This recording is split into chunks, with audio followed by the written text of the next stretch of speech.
I'm Samantha, 40 years old working housewife. I live with my husband, Mike, who is 2 years older than me, and our beloved cat. We've been married for 15 years now. If you ask me if I've been completely satisfied with our marriage life, not really. One reason is that we've never been able to have children.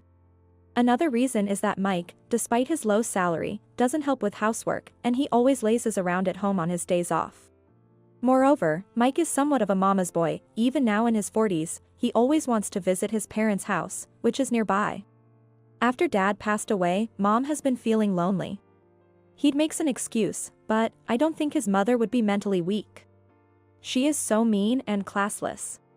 Listen to this, I was in line at the supermarket the other day, and I accidentally let off a fart, she said. And it was loud. I was so embarrassed, I turned around and said, "How rude of you to fart at people," as if it was the person behind me. She would proudly told this story, laughing, and Mike was laughing along, but I was appalled. I can't believe such a vulgar woman is my mother-in-law. Given her personality, it's no wonder she has few friends, and bullying her daughter-in-law seems to be her only hobby. I wouldn't mind visiting her if I got along with her, but with such a personality, no daughter-in-law would want to be with her. The couple who used to live with her, my brother-in-law and his wife, Linda, even fled because they couldn't stand the mother anymore. No surprise there. Living with just her, especially after the father-in-law passed away, would be like a penalty game. Unlike me, who is quite assertive, Linda was a quiet and patient type, yet even she had to escape, that's how much she was tormented. Linda wanted to move as far away as possible, but her husband, also somewhat of a mama's boy, refused to do so. So now we all live our own house, but not that far from where she lives.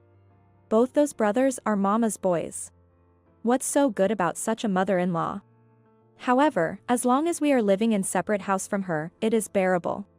But if, by any chance, we get a cohabitation request from her, I'll make sure to stop it. I firmly vowed that to myself. However, when we were summoned into her house recently, the commotion about living together with her finally erupted. I've been thinking, it's about time we start living together. When can you guys move in? Suddenly, she gathered us and my brother-in-law's family.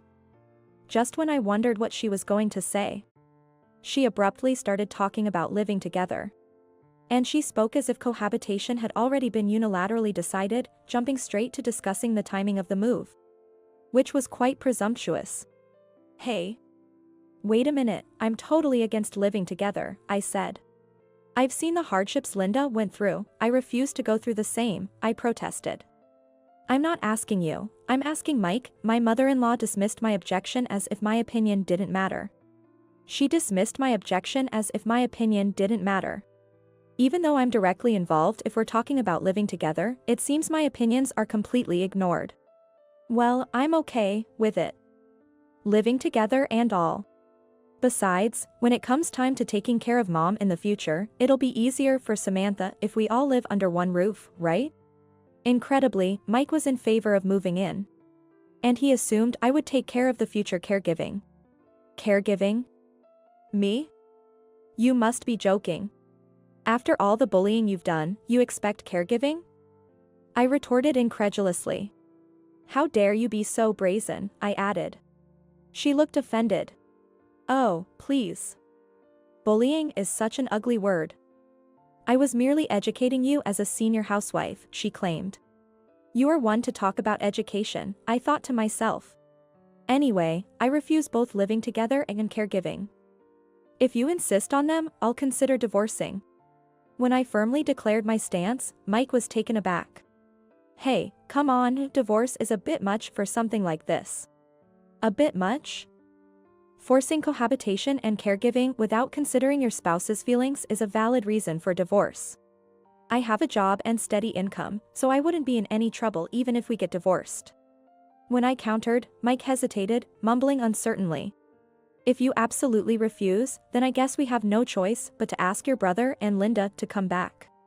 Then it was Linda who started to panic. No. I can't. If I have to live with you again, my mental health will be completely shattered, she protested. Absolutely not.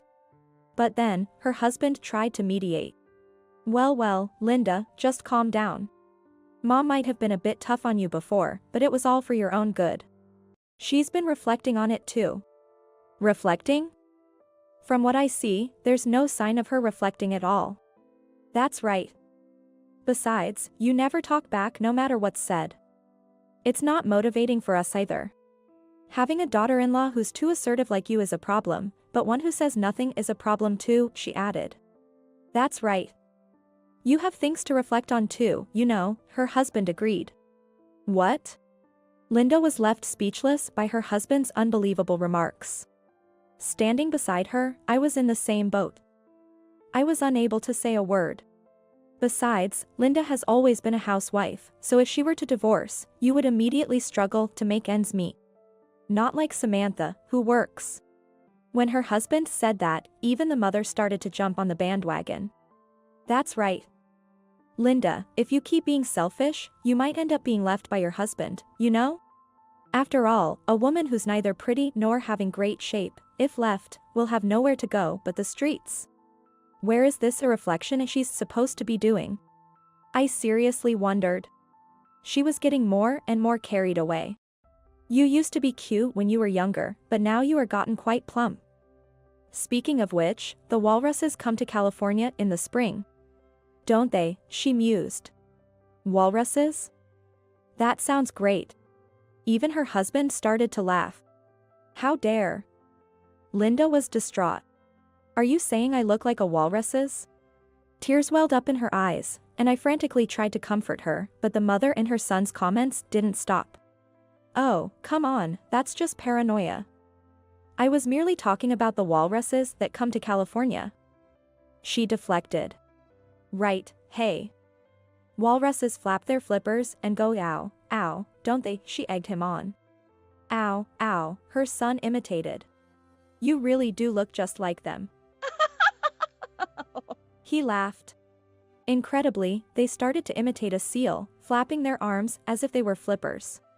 Stop, please stop. I pleaded. Have you all gone mad? I couldn't help but shout, and Linda burst into tears and ran out of the house. As I stood up to chase after her, I yelled at the mother. How can you be so insensitive and thoughtless? This is why Linda and I don't want to live with you.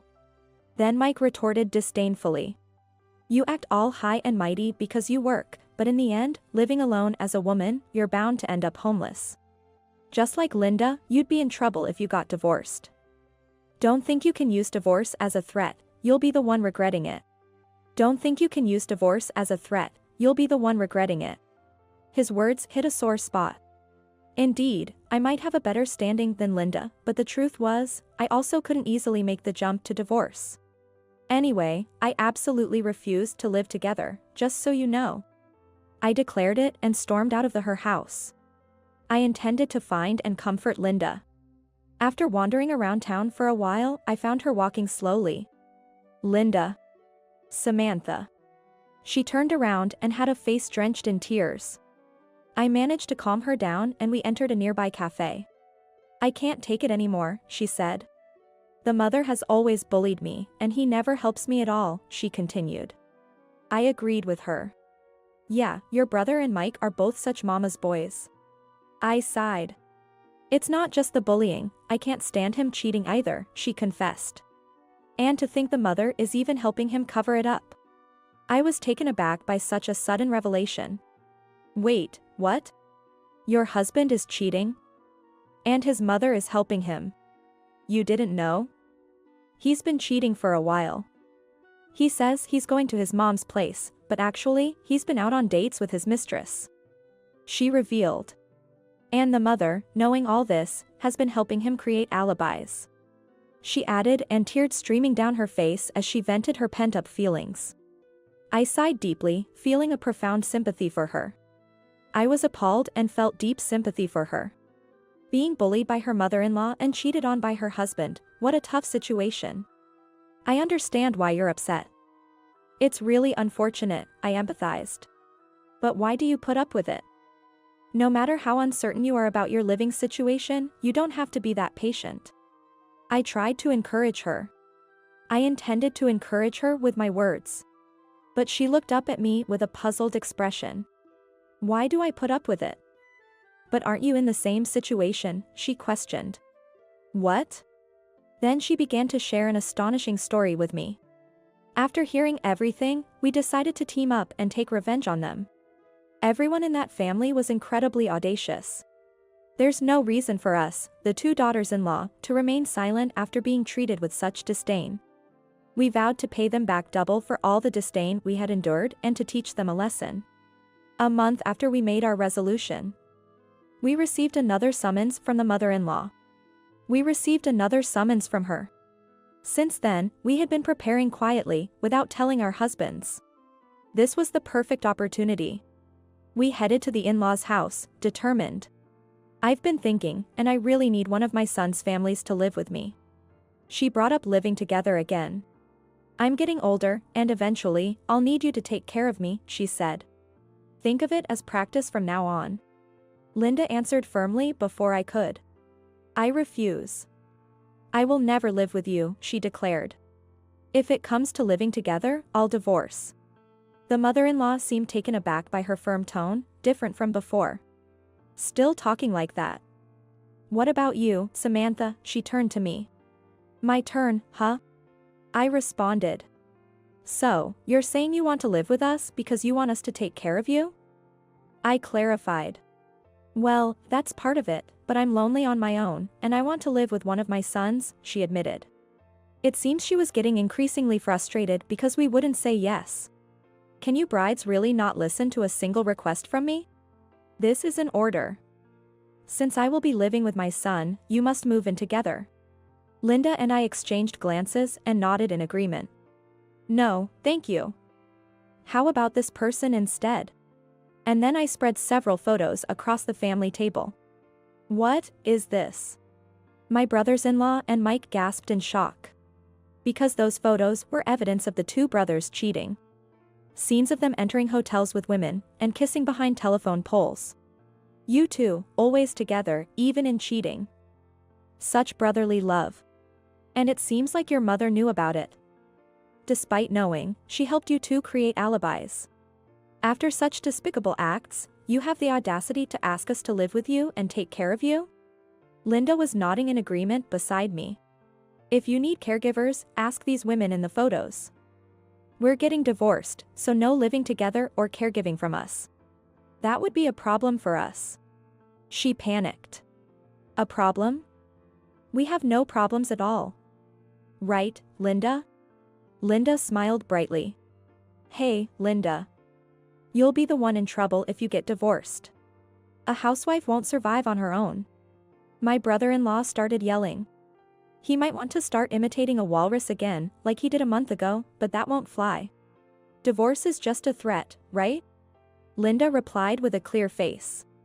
Oh, we're not troubled at all. We plan to get plenty of alimony from you. What?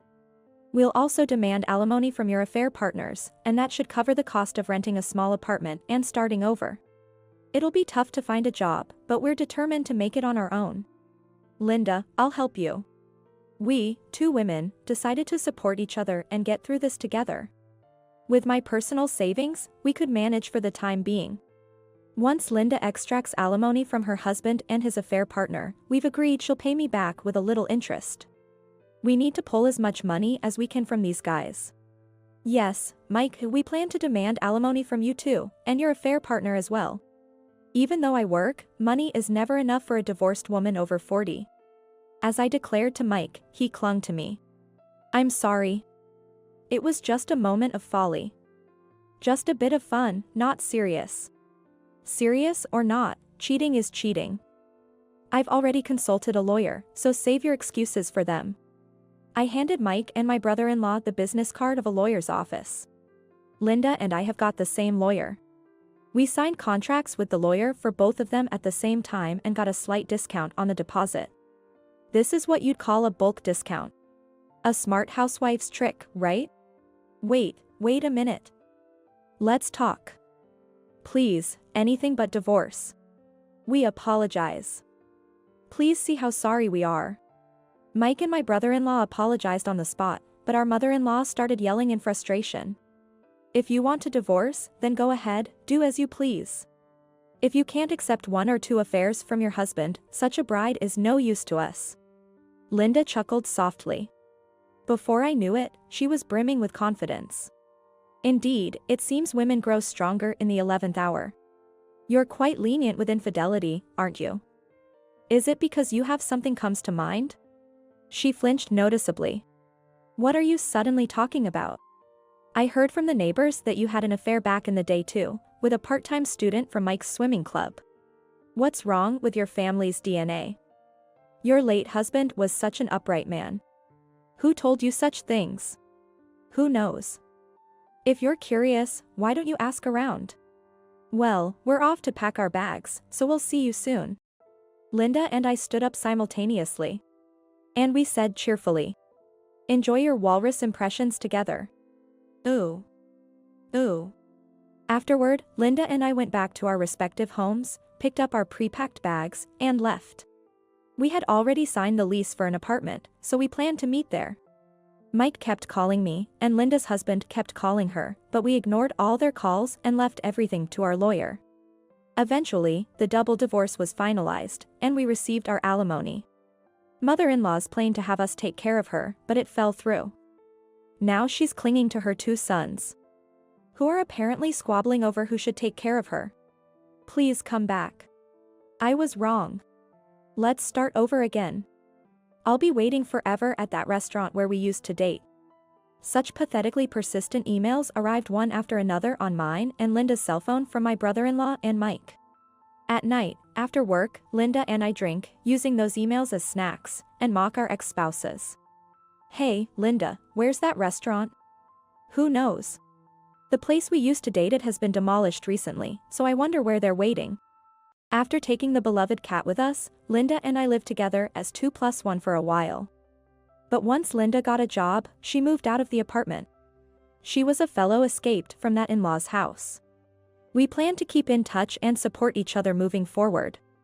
Today, as well, I'm stroking my beloved cat, sipping coffee, and enjoying a leisurely life.